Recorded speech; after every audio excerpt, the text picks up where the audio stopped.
Hello everyone, নতুন একটা ভিডিওতে সবাইকে ওয়েলকাম। নিশ্চয়ই তোমরা সবাই ভালো আছো, আমিও খুব ভালো আছি। চলো আর দেরি না করে আজকের কেকটা রেডি করি। এই কেকটা আমাকে অর্ডার করেছিল আমার একটা স্টুডেন্ট। ওর বক্তব্য অনুযায়ী যে 150 টাকার মধ্যে তুমি আমাকে একটা টিচার্স ডে থিমের কেক কি রেডি করে দিতে পারবে। অনেককেই দেখি বলতে শুনি 150 টাকা অনেকটা কম অ্যামাউন্ট, কিন্তু আমার কাছে মনে হয় এটাও একটা যথেষ্ট অ্যামাউন্ট একটা সুন্দর কেকের জন্য। 150 টাকাতে বেশ সুন্দর সুন্দর সেলিব্রেশনের কেক কিন্তু আমি এখানে রেডি করে দিই। তোমরা চাইলে আমার থেকে অর্ডার করে দেখতে পারো। আর এই যে কেকটা বানাচ্ছি সেটা ছিল 150 টাকা দামের, আর এটার সাইজ ছিল হাফ পাউন্ডের থেকে সামান্য একটু ছোট। আর এই দেখো এখানে কিন্তু আমার অর্ধেক ডিজাইনটা হয়ে গেছে। যেহেতু এটা ওর নাচের স্কুলের ম্যামের জন্য ছিল, তাই জন্য এখানে আমি ডান্স থিমেরই বেশ দুটো ট্যাগ নিয়ে নিয়েছি, আর এখানে হ্যাপি টিচার্স ডে ট্যাগটা নিয়েছি। এবার সুন্দরভাবে ট্যাগগুলো এখানে আটকে দিলেই আমাদের কেকটা কিন্তু রেডি হয়ে যাবে।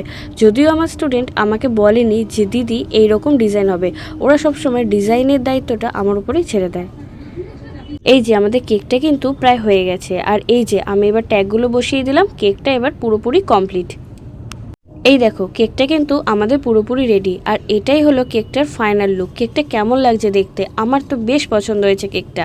আর আমার স্টুডেন্ট তো দেখে অবাক যে 150 টাকায় তুমি এত সুন্দর কেক কি করে বানিয়ে দিতে পারলে। তোমাদেরও যদি কারোর বাজেট খুব অল্প থাকে, তোমরা কিন্তু আমার সাথে একবার কন্ট্যাক্ট করতে পারো। হয়তো ওই বাজেটেই আমি তোমাদের এরকম সুন্দর সেলিব্রেশনের কেক বানিয়ে দিতে পারবো। ভিডিওটা কেমন হয়েছে অবশ্যই জানিও, আর ডিজাইনটা কেমন লাগলো জানাতে ভুলে যেও না। দেখা হচ্ছে পরে কোনো একটা ভিডিওতে। টাটা, ভালো থেকো, রাধে রাধে।